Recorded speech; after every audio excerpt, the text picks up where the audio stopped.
Fiz minha primeira importação completamente sozinho e me fudi. Não tem garantia. Como que quer tomar sua cor? Pago barato?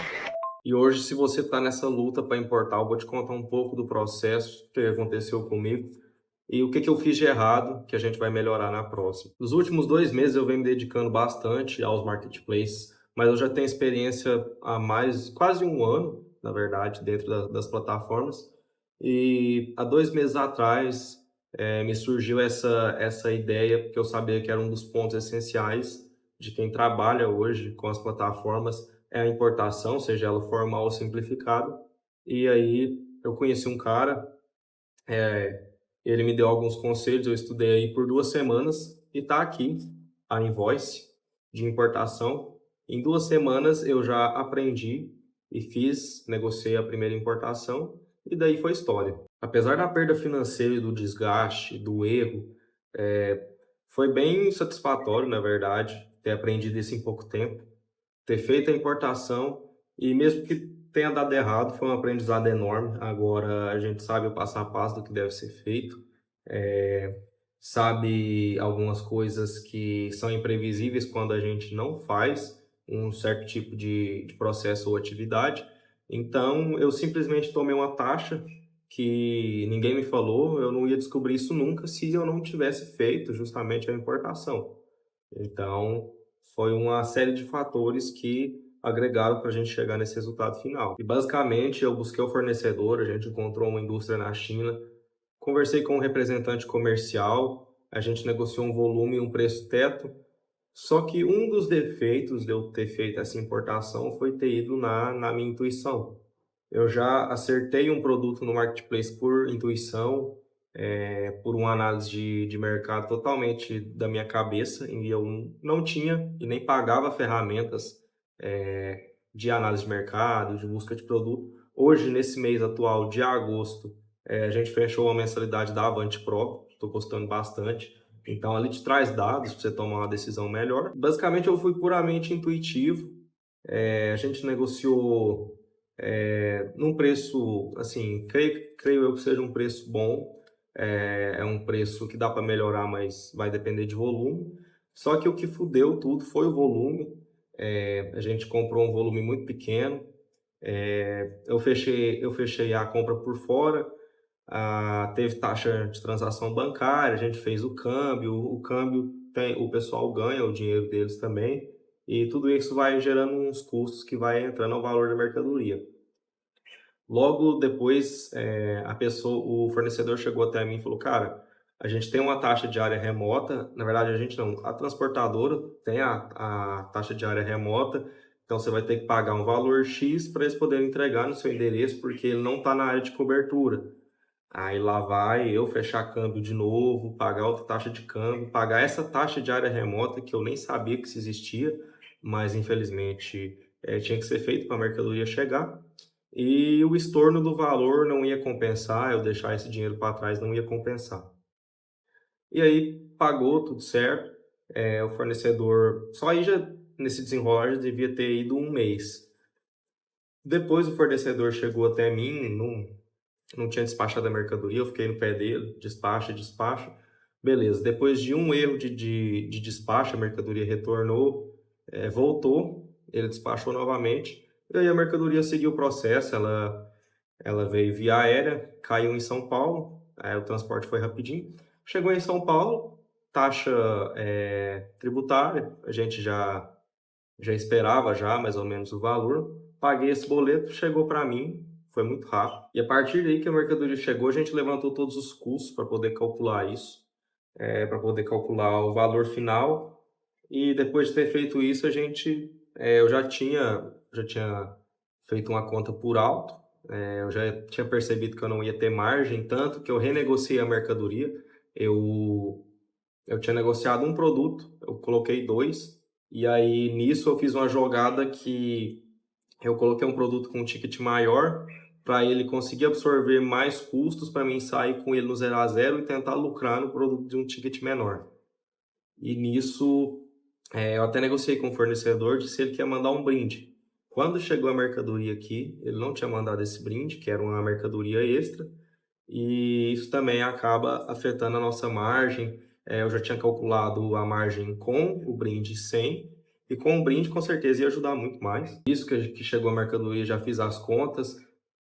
Hoje a gente não consegue ter uma margem legal e eu vou vender essa mercadoria no Mercado Livre, vou mandar ela para o Full. A gente tem que fazer uma nota fiscal de entrada.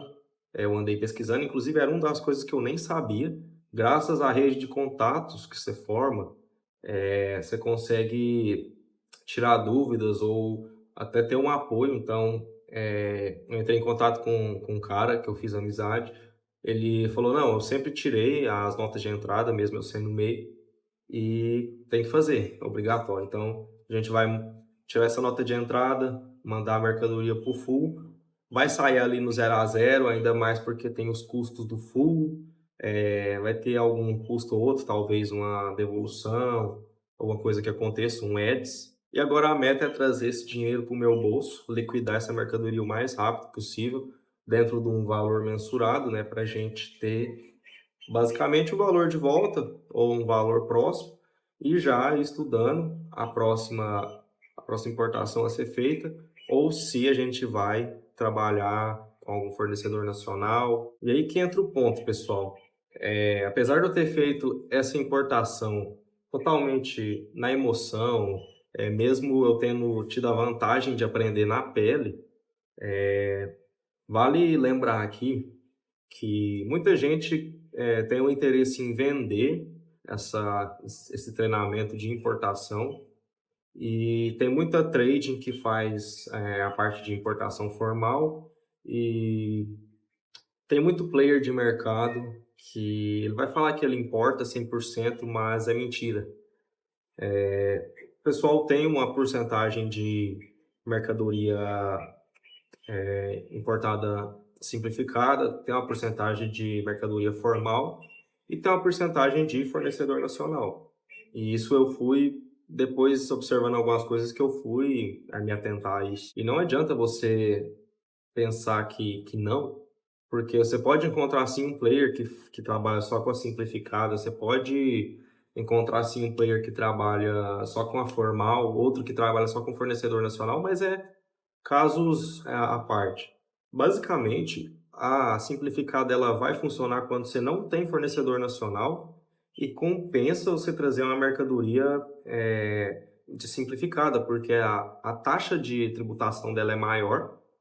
Agora, se for uma mercadoria com um ticket maior, um volume maior, e volume eu falo de quantidade e também de cubagem, aí você tem que estudar, trazer ela na formal. Talvez você, por conta própria, não vai compensar você trazer essa mercadoria na formal, você tem que pagar radar, esse tipo de coisa. Talvez vai ter uma trade ou um importador que atua nacionalmente, já te entrega pronto, que vai conseguir um preço mais barato que você comprando direto da China. E aí a gente já está falando de negociação de volume, de um pessoal que está voltado ali para aquele produto. Um fornecedor nacional você pode achar tanto a indústria ou alguma importadora e distribuidora que você consegue ter acesso ali a um produto.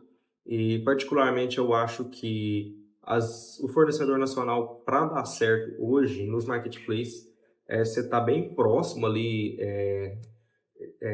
localizado ali a eles, a indústria ou a importadora, para você reduzir o máximo de custo, você conseguir negociar um volume e não ter que pagar frete também, que o frete encarece bastante o seu custo. Então, você está começando agora, ou você já tem uma operação e está pensando em importar, cara, vai com calma, estuda mercado, não faz igual eu fiz, e presta bastante atenção que nem sempre a maior viabilidade é realmente importar. Isso vai depender de vários casos. E quando você entende isso, você pega essa visão, você vai conseguir chegar melhor no fornecedor, chegar melhor no produto e já bater no olho você vai saber, cara, isso aqui é formal, isso aqui é simplificado, não, isso aqui é fornecedor nacional. Então, tem as variáveis, tem que ficar com o pé no chão e calcular tudo para chegar aqui e a gente conseguir trabalhar com margem para não trabalhar de graça. E essa foi basicamente a história da minha primeira importação sozinho. E a importação aérea ela é muito rápida. Eu tenho gente aqui que fala que recebe em questão de 5 a 7 dias. Então, fornecedor conta muito também. Se você pegar um fornecedor que o cara já atende o pessoal, já tem essa malícia, ele vai conseguir despachar mais rápido, via aérea, você vai receber mais rápido pelo desenrolar da negociação. O meu recebido demorou 2 meses, desde o início da negociação até chegar aqui em casa. Então, foi uma importação totalmente de aprendizado, porque financeiramente ela não vai trazer retorno nenhum. E se você gostou desse vídeo, não esquece de deixar o joinha aí, inscreve no canal, que eu vou trazer mais vídeos relacionados a essa parte de mercado, de marketplace. Aqui também a gente fala de impressão 3D e um cenário no geral de tudo que eu venho vivenciando para crescer minha operação. Se tiver com alguma dúvida ou algum comentário, deixa aqui nesse vídeo. E na descrição dele também eu vou deixar o link do nosso grupo de WhatsApp, que eu estou criando essa comunidade para a gente estar interagindo, tirando dúvidas e agregando conhecimentos entre si. Então, uma pessoa ensinando a outra e a gente voltado aí para um aprendizado de todo mundo. E é isso aí, não esquece de se inscrever no canal. E o próximo vídeo eu vou fazer sobre por que que o iniciante ele não deve, pelo menos não deveria, começar na Shopee. E se ele for para começar na Shopee, ele tem que fazer um cálculo bem específico.